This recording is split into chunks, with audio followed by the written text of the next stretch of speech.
นิสีเลนะสุขติงยันติสีเลนะโภคะสัมปตาสีเลนะนิพุติงยันติตัสมาสีลังวิโสตะเย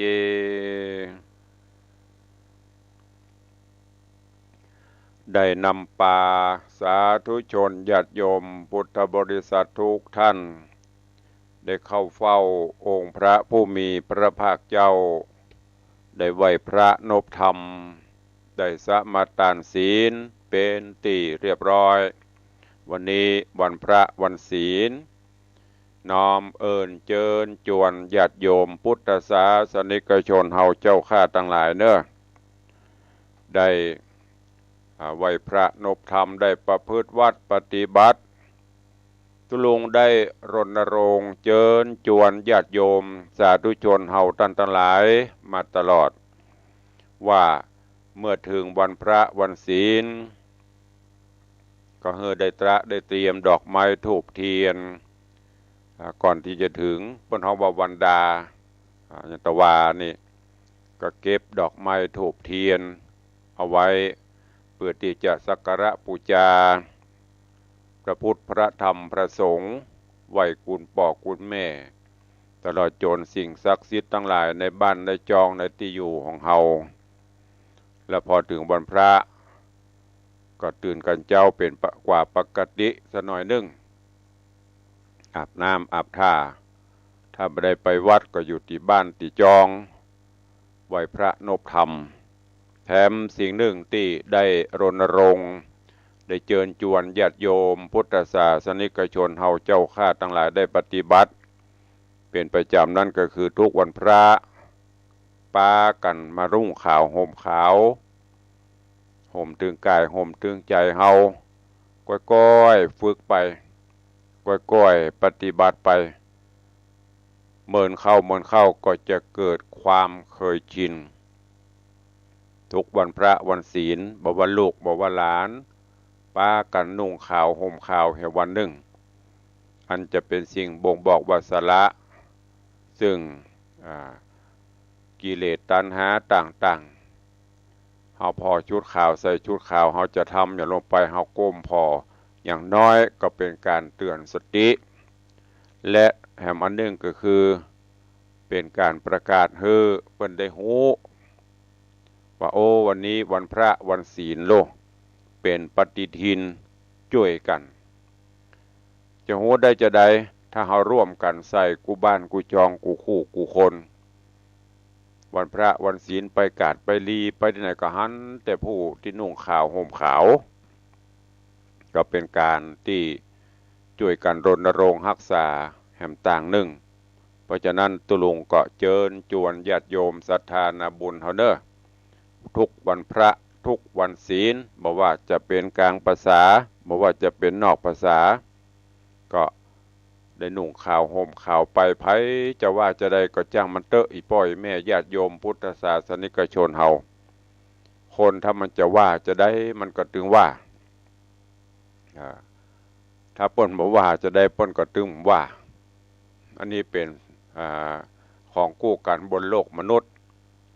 บางเตื้อหันเปิ้นใส่ชุดขาวบืนปากเขาใส่พ่องว่าจะนั่นจะนี่พ่องก็บ่ต้องไปสนใจบ่ต้องไปสนใจจะไปเอาสิ่งเหล่านี้เล็กๆน้อยๆมาเป็นฝุ่นละอองแปดเปื้อนจิตใจเฮาอย่างที่ครูบาอาจารย์ที่นักปราชญ์ราชบัณฑิตผู้รู้และแม้กระทั่งตุลุงก็เคยเอากรรมเหล่านี้มามาจ่าฮือญาติโยมทั้งหลายเพิ่นจะบอกว่าดีจังเตอะว่าเสอะจังเขาคะแนนใจเฮาศีลธรรมเตี่ยงมั่น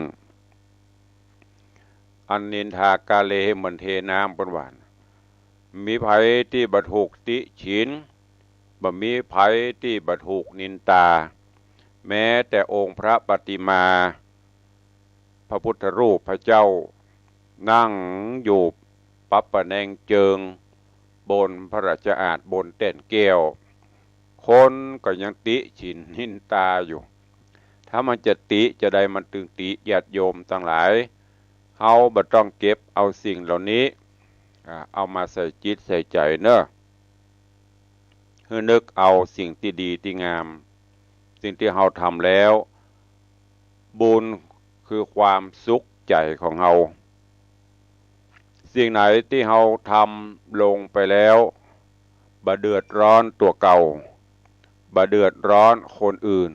บ่สร้างความเสียหายให้กับไผทำไปแล้วเกิดความปราบปลื้มปีติยินดีกับตนกับตัวนำมาซึ่งความสุขใจทั้งตัวเก่าทั้งผู้อื่นนั่นน่ะบุญกุศลแต่สิ่งไหนที่ทำลงไปแล้วเดือดร้อนตัวเก่าเดือดร้อนคนอื่นนำความเสียหายมาสู่ตัวเก่าสู่ครอบครัวแล้วก็ลามไปถึงหมู่บ้านถึงประเทศชาติอันนั้นควรที่จะละควรที่จะเว้นสร้างกุศลคุณงามความดีไปเตอะทำบุญสูญตานไปเตอะเป็นว่าทำบุญไปเตอะมันบ่สูญหายจะสุขสบายต่อเต้ากุมเท่าต่างครูบาอาจารย์เพิ่นว่าถ้าเฮาทำไปแล้วเฮาบุญเฮาสุขอกสุขใจอย่างวันเนี้ยญาติโยมทั้งหลายเป็นวันพระวันศีลบางพ่องก็เมากระศีลกระทำมากรรมได้กินได้ว่าไงแต่พอใกล้จะตายหรือมีอะไรอย่างเกิดขึ้นเช่นจะมานึกถึงศีลถึงธรรมสิ่งเหล่านี้เกิดขึ้นเฮาได้หูได้หันมาตลอดบางพ่องบางคนเป็นชาวพุทธวัดก็บ่เข้าพระเจ้ากำไว้ยิ่งบะเดียวสำยิ่งข่าวคราวอะไรอย่างต่างๆเกี่ยวกับต่างพระพุทธศาสนากับพระสงฆ์องค์ข้าเจ้าเกิดขึ้นก็บ่อยญาติโยมก็พากันลดถอยลงบางพ่องก็ข้าตึมไปโลดวัดข้าตึมบ่ไหวแล้วโลดทุเจ้าประเดียวอย่างที่ครูบาอาจารย์ที่เปิ้นบอกเม็ดทองกว่าที่มันจะเป็นทองเขาก็ต้องไปร่อนไปไซแล้วก็เอามาหลอมจากเม็ดกรวดเม็ดแร่ต่างๆกว่าจะได้แร่ทองผ่านการกันกรองผ่านการหลอมหล่อเบ้าจนจะได้มาเป็นทองเฮาท่านทั้งหลายก็เช่นเดียวกันพระเจ้าพระสงฆ์ก็ใจว่าจะมาจากที่ประเสริฐเลิศเลอยิ่งประเดี๋ยวสำยิ่งหาคนจะมาบวชมันอย่างก็ยากและลองสังเกตพอเฮาก็มาปากันช่วยกันอุปถัมภ์บำรุงไป2,566 ปีมานี้พระพุทธศาสนาของเฮาก็ยืนยัดอยู่มาตลอดพระพุทธเจ้าได้ฝากศีลฝากธรรมฝากพระธรรมวินัยไว้เป็นตัวแทนของพระองค์ท่าน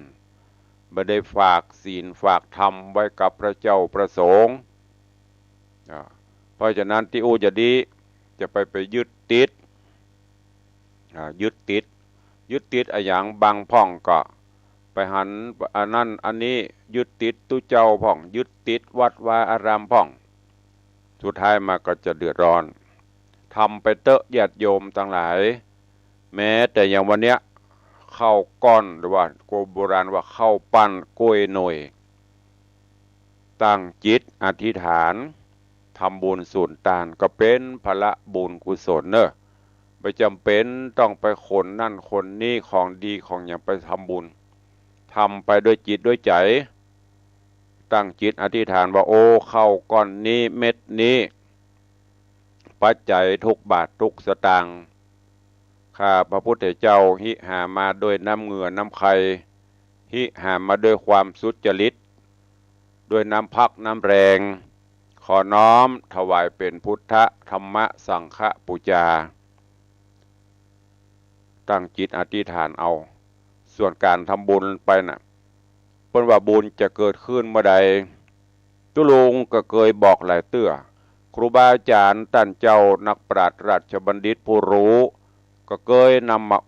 าเล่าให้ญาติโยมทั้งหลายได้รับฟังตลอดว่าบุญจะเกิดขึ้นได้เพิ่นบอกว่าก่อนที่เขาจะท ในขณะที่เราทำและเมื่อเราทำแล้วจิตใจเราเบิกบานบัตกหล่นอันนั้นแหละบุญกุศลจะเกิดขึ้นก่อนที่จะทำบุญอย่างวันเนี้ยเป็นวันพระวันศีลคนเฒ่าคนแก่อีป้อยแม่เขาเพิ่นจะโจดจ่อเนาะเปิดพอปฏิทินถึงวันโอ้วันที่วันศีลวันพุธจะวันศีลจะได้ทำบุญตักบาตรจะได้ไปวัดไปวา จิตใจเป็นบุญหรออิ่มบุญล่ะถ้าแบ่งเป็นเปอร์เซ็นต์ก็ไปละ30-40%ล่ะพอถึงวันนี้คือวันพระวันศีลก็เตรียมที่เขาเตรียมของไว้หมดว่าป้ากันมาวัดมาวาได้ใส่ขันเกี้ยวตั้ง3พุทโธเมนาโถธัมโมเมนาโถสังโฆเมนาโถอย่างก็ว่าไป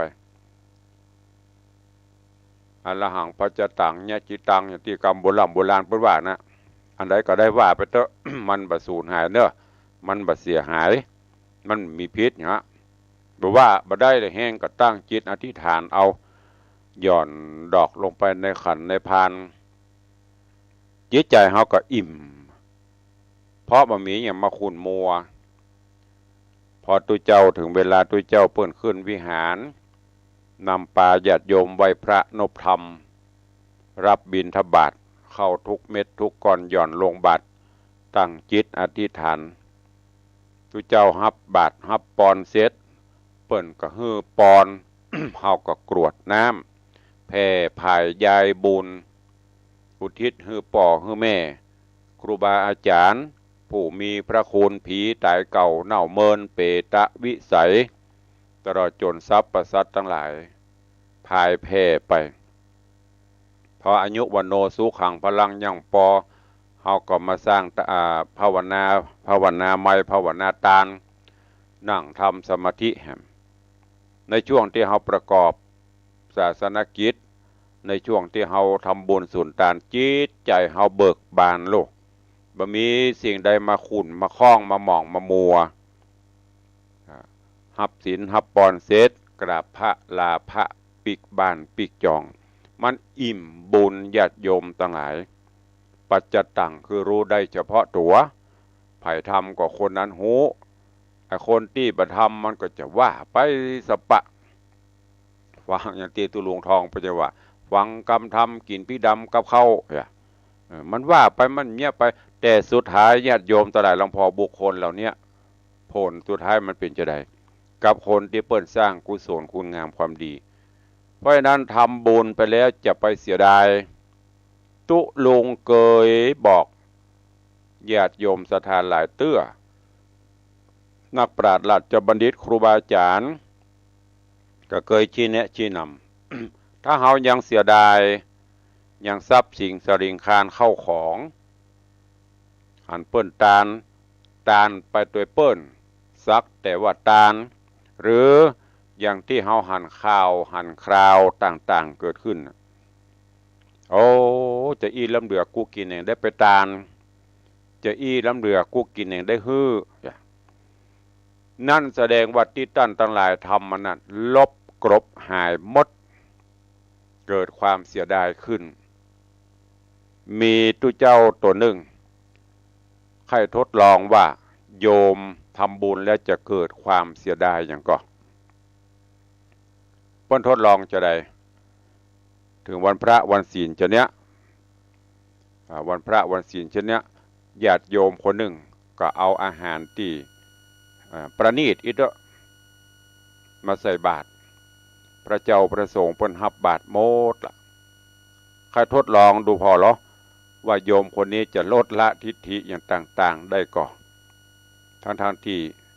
ปฏิบัติธรรมก็เป็นศีลเป็นธรรมก็เลยทดลองเอาอาหารน่ะ สุมาเตติวัดหมาเพิ่นมีนักเนาะก็เอาอาหารนั้นน่ะไปแบ่งปันให้สรรพสัตว์ให้หมาเป็นตาลอย่างหนึ่งปรากฏว่าไม่ออกคนนี้เป็นเดือดเป็นงันโอ้ตุเจ้าข้าอุตส่าห์ลุกตั้งแต่เจ้าเนี่ยกินเนี่ยว่านึ่งเข้าเป่าไฟอาหารก็โอ้ทำจะได้กลัวไปได้บุญ เอามาฮืดตุเจ้าข้าเจ้ามาฮือหมาเหรอนี่อันเนี้ยบุญมันไปไหนล่ะลองคิดพอเอาฮือหมากินมันก็ได้บุญฮือสัตว์กินมันก็ได้บุญเฮาฮือไปละเปิ้นจะเอาไปเนี่ยได้ก็สุดแล้วแต่เนอะอีป่อยแม่ญาติโยมทั้งหลายบ่ต้องไปห่วงหาอาทรตุเจ้าฮือปอนอิ่มบุญละส่วนผลนั่นคือมันจะไปจะได้ก็สุดแล้วแต่บ่ต้องไปห่วงไปหาอะไรใจคล้องถ้าเฮายังอะไรใจคล้องแทนที่จิตใจเฮาจะสดใสก็ต้องโอ้ตุเจ้าจะเอาสตางค์กูไปอีหยังตาลไปแล้วมันมีที่ไหนแต่โดยมาก99%แม้แต่ยันตุลุงเนี่ยตุลุงบ่ได้อวดตัวญาติโยมทั้งหลายทำบุญทุกบาททุกสตางค์โจทย์เอาลายหมายเอาชื่อแล้วก็ใจให้ตามวัตถุประสงค์ของญาติโยมก็เอาไปพัฒนาวัดวาอารามจะเยอะมีครูบาอาจารย์ท่านหนึ่งตนหนึ่งรูปหนึ่งเปิ้นกล่าวไว้ก็น่าฟังนะที่เปิ้นว่าวัดโสมสมภารรวยวัดสวยสมภารจนอันนี้ไม่ได้หมายถึงสตางค์ตุเจ้าคือหมายถึงโดยรวมเงินที่ญาติโยมหิหามาเปิ้นเอามาทำบุญเขาก็เอาไปใช้ตามวัตถุประสงค์พัฒนาวัดเสนาสนะอันไหนมันลุมันแบ่งกับไปถ้าวัดไหนเข้าไปมันสุดมันสมมันก็ด้วยเหตุหลายประการนะมันจะตุเจ้าบนโลหิมจะนี่เปิ้นว่าเอาเปิงเพราะฉะนั้นตุลงก็นำมาอู้มาจ่าเนอะจะไปลดน้อยจะไปถอยพระพุทธศาสนาหลักธรรมคำสอนของพระพุทธองค์มีถึง84,000พระธรรมขันธ์พระพุทธเจ้าแบ่งเป็นขันธ์เป็นขันธ์อันนี้มันเป็นเรื่องรายละเอียดศึกษาไปโค้นคว้าไปครั้นเขาจะไปจำตึงมดก็ลำบากเปิ้นก็เลยมีโย่นย่อ3ขันธ์นั่นก็คือไตรสิกขาศีลสมาธิและปัญญาเนี่ยโดยเฉพาะปัญญาเนี่ยเป็นสิ่งสำคัญจะทำอะไรอย่างก็คือมีสติมีปัญญามีปัญญาในธรรมเมืองที่ตุลุงเทศเกือบจะกู้กันกู้ผูกเกือบจะกู้เรื่องเพราะจะมีสิ่งนึงก็คือมอบของวิเศษคือดาบสลีกันใจดาบสลีกันใจนี่ก็คือปัญญานั่นน่ะหลวงพ่อเตอะโพธิสัตว์เจ้าที่จะมาเกิดเป็นนั่นเป็นนี้ในเรื่องทำเรื่องทำเมืองน่ะจะมีดาบสลีกันใจมอบฮื้อแล้วก็ใจดาบสลีกันใจเนี่ยปราบปรามอริราชศัตรูจนราบคาบก็คือปัญญามีอย่างเกิดขึ้นต้องใจปัญญาถ้าเฮาแก้บ่ได้ก็ปรึกษาผู้รู้เพิ่นจะได้ช่วยกันหลักธรรมคำสอนของพระพุทธองค์เนี่ยบ่เสื่อมบ่สูญบ่หายญาติโยมทั้งหลายแต่เปิ้นฮ้องว่าบุคคลต่างหากที่เสื่อมหายจากศีลจากธรรมอย่างถึงวันเฮาจะสังเกตหันยิ่งถ้ามีข่าวมีคราวพระเจ้าพระสงฆ์ออกมาก็เดี๋ยวก็จะมีผู้ที่อวดหูไม่ใช่ว่ารู้ทั้งหลายนะอวดหูต้องมีกฎอย่างนั้นต้องมีระเบียบอย่างนี้ต้องออกกฎแม้แต่อย่างบางคนถวายปัจจัยกับพระเป็นบาปมันก็ต้องมีข้อยกมีแต่บนห้องอย่างเปรียบเทียบกันพระพุทธเจ้ามันบอกว่าสิกขาบทไหนที่พอจะแก้หรือว่าที่ก็จะอันนี้ก็เอาตึงหมู่หลายหันสมควรจะเนี่ยจะได้ปรับปรุงไปอันนี้ฝากไว้กับญาติโยมศรัทธาเฮาในโอกาสวันพระวันศีลเด้อญาติโยมทั้งหลายสร้างไปก็จะเป็นผลบุญศีลธรรมบ่ได้เสื่อมอันอย่างน้อยก็เป็นการเสื่อมเสียพระพุทธศาสนามันเสื่อมจะได้เสื่อมที่เฮานี่แหละจิตใจของเฮามนุษย์ทั้งหลายห่างไปอย่างที่เป็นข่าวเพราะว่ากรรมมุนาวัตติโลโกสัตว์โลกเป็นไปตามกรรมก็คือการกระทำเขาก็ได้รับกรรมของเขาไปกรรมมาอย่างเปิ้นก็ไปสืบไปสวนไปติดคุกติดขอกติดหยังไปก็เป็นเรื่องของกรรม ส่วนที่เราทำไปก็เป็นบุญกุศลของเราก็ได้เต็มละไม่ต้องไปเดือดร้อนอย่างก็เปิ้นอันนี้ก็ตุลุงค่อยฝากไว้เนอะกับพี่น้องญาติโยมศรัทธานาบุญเฮาลองนำไปคิดพิจารณาสร้างบุญไปเฮาทำไปจิตใจเฮาเบิกบานบุญกุศลเกิดขึ้นกับเฮานั่นคือเฮาได้รับบุญเต็มส่วนคนที่รับไปจะไปทำจะได้ก็เป็นเรื่องเป็นกรรมเป็นเวรของเปิ้นไปฝากไว้ไม่ต้องไปคอมเมนต์ไม่ต้องไปมันจะไปเอาเข้าก็เป็นเรื่องก็ญาติโยมศรัทธาก็ยิ่งประเด็นนี้สื่อมันบวยยังหน่อยก็ลงสื่อบางพ่องบางคนแม้กระทั่งผัวเมียพิษกันในครอบครัวก็เอาไปลงในสื่อเอาไปลงในเฟซยิ่งประเดียวอันนี้ติ๊กตอกติ๊กตึกอันนี้นะตุลุงเล่นไปจ้างเจ้าว่าเปิ้นบดีนะเปิ้นดีโมดแต่เฮาก็ต้องเลือกใจถ้าลงนักมีคนเข้าไปพอนักเปิ้นบ้านอันนี้ละอ่อนเขาว่าเนอะเปิ้นจะมีสตางค์ฮื้อติ๊กตอกกาไอ้อย่างน่ะบอกเขาจะบอกก็ให้เล่นแต่เฮาก็ต้องเลือกพออันที่ดีก็มีที่สาระแล้วแต่เฮาจะเอามาใช้แต่บางท่านบางคนสิ่งไหนควรอย่างข่าวที่ควรจะแชร์ก็ควรจะเผยแพร่กันนะแชร์ไปเผยแพร่ไปอันไหนดิ่งปออุ้ยแม่มอนประเด็นนี้บางคนเพราะว่าอย่างปะพัดตวบใกล้แจ้งกับตลปัดละอ่อนเพราะจะเลิกเล่นละคนเฒ่าคนแก่เฮาไปไหนบ่เดียวใจให้มันเป็นประโยชน์ตุลุงไปเทศอย่างนะหรือไปทำงานพิธีแย้งเหตุกรรมโอ้ประเดี๋ยวนี้ขาดโทรศัพท์มันยังจะตายละมันยังจะกั้นเข้าทำเตียตุเจ้าสวดขี้ปุ่มแบบปองยมก็นั่งคุยโทรศัพท์เหรอก็ได้กระติ้งตองปิ้งปอง โอ้วันนี้มางานศพเนอะโอ้วันนี้ไปงานวัดวังสีคำเนอะตุเจ้าสวดไปอย่างเปิ้นทำพิธีสืบโผล่แล้วจะตายตามมีดตามหอยเมืองที่หันไปเดียวนะโอ้เอาฝ้ายยองหัวตุเจ้าก็สวดเต้นเด้อตั้งแต่บทแรกไปจนสุดท้ายบ่เว้นบ่วางแต่ญาติโยมเอาฝ้ายวางหัวแต่ใจบ่ไปที่สวดที่ตุเจ้าเจริญพระพุทธมนต์สวดพุทธมนต์มีนั่งคุยกันเหียเล่นไลน์กันเหียพอเปิ้นสวดเจ้าก็สาธุอันนี้ฝากให้คิดนะลองไปคิดพอบางท่านบางคนที่ไปหันก็ในระหว่างที่เปิ้นกำลังเจริญพระพุทธมนต์นั่งไปตัวฮับโทรศัพท์ไปตัวอู้โทรศัพท์ไปตัวอันเนี้ยโยมทั้งหลายถ้าจะมองให้มันนิ่งอย่างที่เปิ้นฮ้องว่าสิทธิส่วนบุคคล สิทธิเสรีภาพแต่ถ้ามองโดยมารยาทบดีแม้แต่บางท่านก็เป็นผู้รักผู้ใหญ่นั่งตั้งแน่ปุ่นอันนี้มันได้ว่าญาติโยมนะแม้แต่ตุเจ้าก็เหมือนกันนะเดี๋ยวไปวัดตุเจ้ายังมีถ้าเตี้ยนั่งพอบอกกองผู้จานเว้นตานตุเจ้ายังฮับโทรศัพท์ ก็ฝากไว้ให้คิดทุกคนทุกท่านอันไหนควรอันไหนบ่ควรการจะแชร์จะอย่างก็เหมือนกันคิดพอจะไปซ้ำจะไปเติมกันอ่านพอเขาส่งเขาก็อ่านเสียก็ลบบางพ่อแม่แต่ตุเจ้านะส่งกันไปไม่ใช่ตุเจ้านะญาติโยมส่งตุเจ้าพอ กำเป็นอย่างแต่คิดพิจารณาก่อนที่จะปนว่าโลกทั้งโลกอยู่บนฝ่ามือเพราะนั้นศีลธรรมคำสอนก็เลยบอกให้เข้าสมองละบอกค่อยคิดกันละ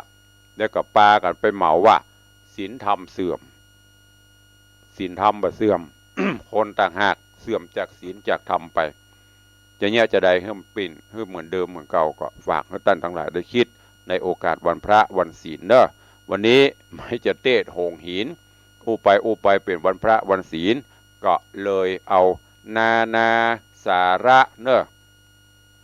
อันนั้นหน่อยอันนี้หน่อยมามาฝากญาติโยมทั้งหลายอันไหนที่ดีก็ขอฝากนำไปคิดพิจารณาอันไหนที่หันว่าไร้สาระมีสาระก็เอาละทิ้งขว้างไปอย่างเขากินแกงโฮมีสปะ กินแกงแค่ก็มีสปะบางพ่องก็ชอบอันนั้นชอบอันนี้เหมือนเดียวกันวันนี้ ตัวลุงเอามาฝากวันนี้ในส่วนตัวก็คือมันเป็นแกงแค่ไซเอาคนเดียวเนอะเก็บแกะก่อนไกลไปคิดพิจารณาเอาไปใช้ในการดำเนินชีวิตประจำวันตัวเองเวลาก็ไปเรื่อยๆใกล้จะหมดละวันนี้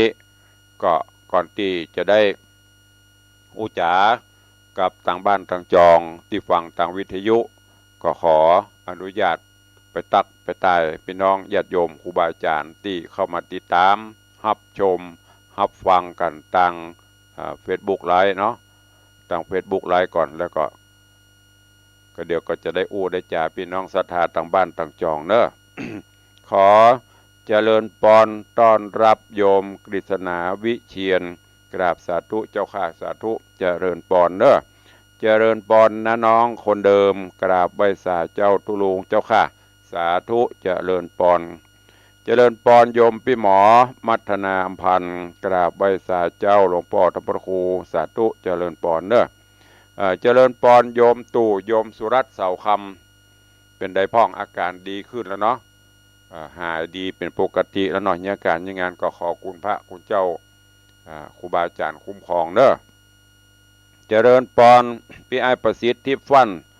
ขอบพระคุณบุญรักษาเนอะไปโรงพยาบาลเชียงใหม่รามไอ้ประสิทธิ์ก็บริการตลอดติดต่อ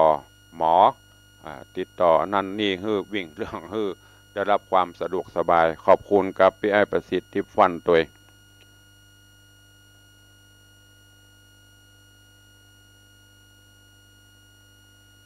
อันอย่างน้องคนเดิมบอกว่าใหญ่โนสนโนแคเจ้าตุลุงเจ้าค่ะอันโลอันนี้มาตึงภาษาอังกฤษตึงไทยโนสนโนแคคือบักคิดบักแคก็ดีละโยมเฮ้ยอย่างที่ตุลุงบอกไซเอาอันไหนที่มันเป็นประโยชน์ชนะก็เอาไปอันไหนที่มันเป็นก็แล้วไปการสื่อสารต่างๆเนี่ย พอเอาเจริญพรเนอะพี่ไอจะยุทธนาแต่ว่าอู้กันเตืองจากพระครูอดูลวันนี้จะไปฟังซอนะสุวรรณบ้านดอนตัวยุทธนาห่างดงตัวไม่ได้ฟังซออย่างสักอย่าง ปีตอละเล่กับบหันแต่ว่านี่ศพของตุปีโอตวัดอย่างก็คันธรามตรงอ้อในบารมีธรรมของท่านพระมหาบัณฑิตนิมนต์ไปรับไตรยทาน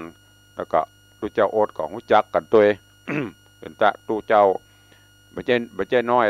ตุเจ้าหนุ่มแต่ตัวหลงน้ำหนักมี200 กว่ากิโลกว่า เพราะแต่ว่าเจ้าน้อย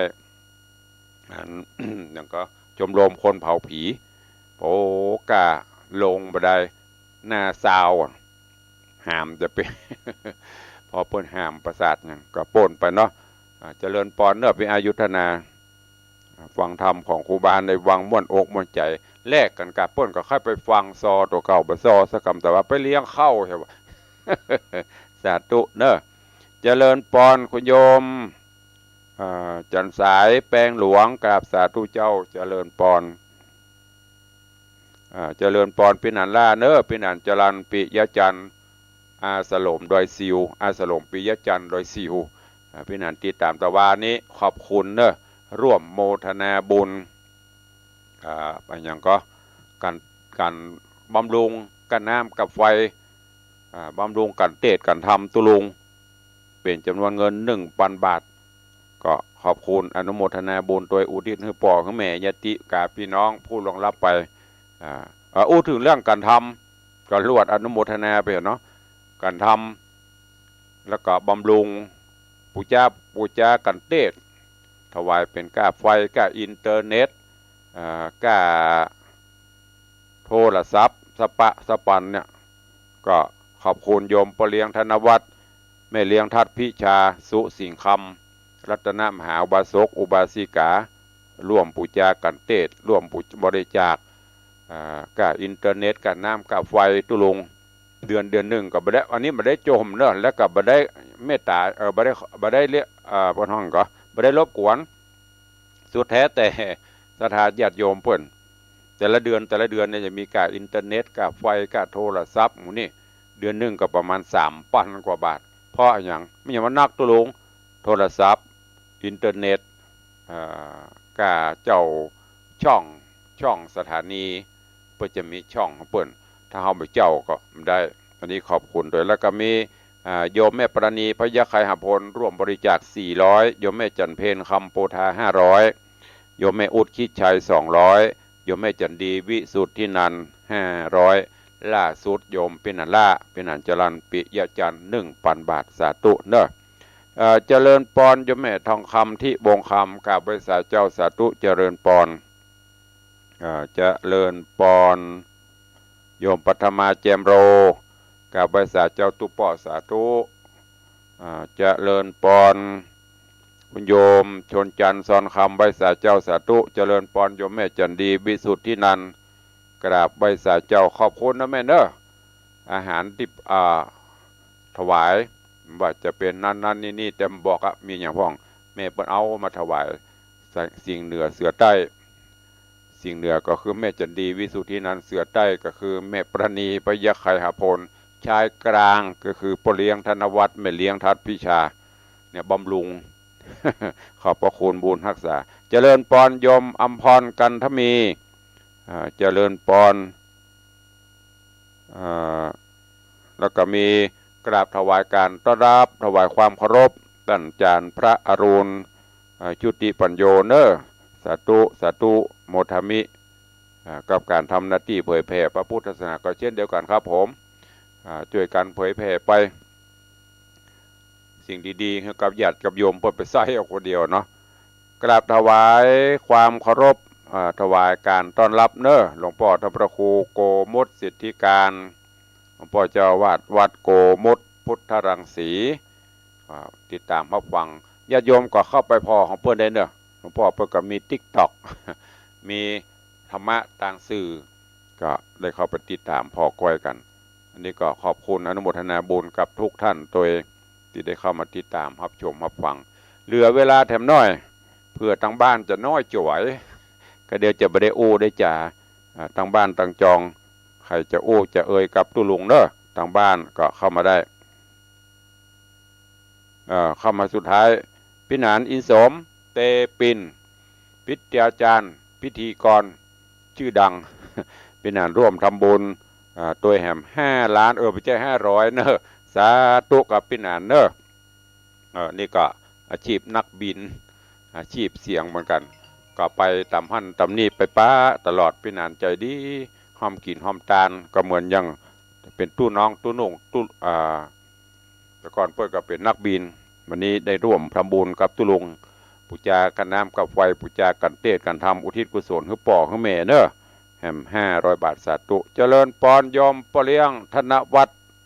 สุสิงห์คำวันนี้วันพระไปสาครูบาท่านเจ้าพาเนนเทเนอร์นักศิลป์นักบุญเทเนอร์ไปสาผู้โกนโอ้วันนี้เสียงร้อนเนอก็วันนี้กว้างรักกรรมเนอวันนี้รูปก็รอพ่อไม่โรยเนาะ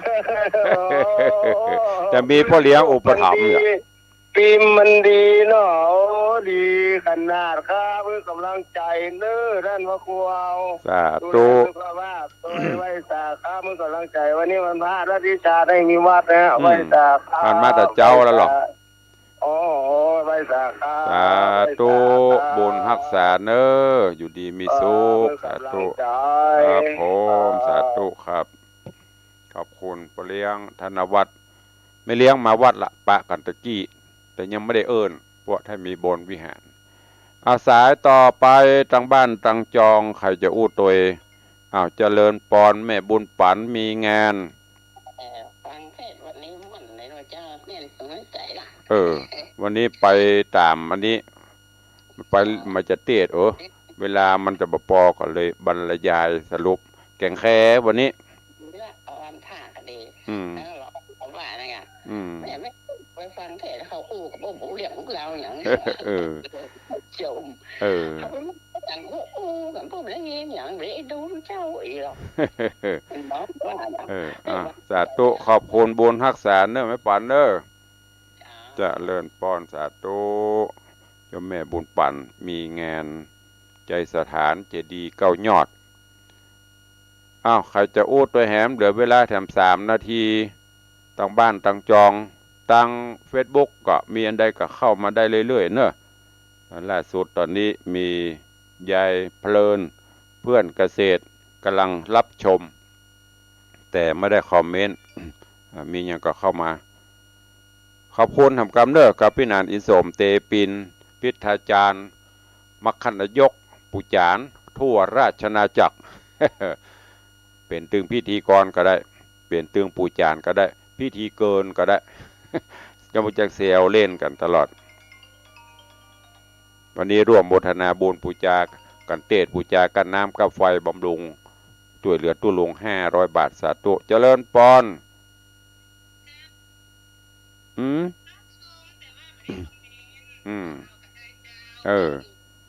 สาธุโยมแม่สีสังวานพุทธจันทร์ยายพเลิศยายพเลินเปื้อนเกษตรสาธุอนุโมทนาเนอะเอาแล้วเนาะเวลาหมดเวลากราบขอบพระคุณครูบาอาจารย์พระเจ้าประสงค์องค์เนนจุตนจุองค์ที่ได้ติดตามรับชมรับฟังเนาะต่างภาพและเสียงต่างไลฟ์สดสถานีมรดกธรรมวัดวังสิงห์คำต่าง YouTube ต่างทีวีวัดฝ่ายหินต่าง104ธรรมะคลายเครียดและหน้าจอ Facebook ไลฟ์ของญาติธรรมที่ได้เมตตากดแชร์กดไลค์เพื่อกำลังใจต่าง Facebook พร้อมกันนั้นขอบพระคุณญาติโยมสถานติดตามรับฟังต่างสถานีวิทยุต่างบ้านต่างจองวันนี้วันพระวันศีลขอกูลแก้วเจ้าทั้ง3อภิบาลปกห่มครูบาอาจารย์ท่านเจ้าพระเจ้าประสงค์องค์เนนจุตนจุองค์จุผู้จุคนตลอดจนสาธุชนญาติโยมทุกท่านเนอะกรรมอันใดที่ได้ได้จาได้บรรยายออกไปหากแม้นผิดพลาดประการใดบ่ถูกต้องบ่ถูกทำนองครองธรรมก็ขอประทานอภัยขอสู่มาอภัยกับญาติโยมหากแม้นอันไหนที่เป็นดีก็ขอได้เก็บแกะกรไกเอาไปใช้ในการดำเนินชีวิตประจำวันเนอะขอครูบาอาจารย์พระเจ้าประสงค์ทุกรูปทุกท่านญาติโยมศรัทธาอยู่เย็นเป็นสุขเหมือนกันจุตนจุองค์จุผู้จุขนเนอะจัตตาโรธรรมาวัตันติอายุวันโนสุขังปะลัง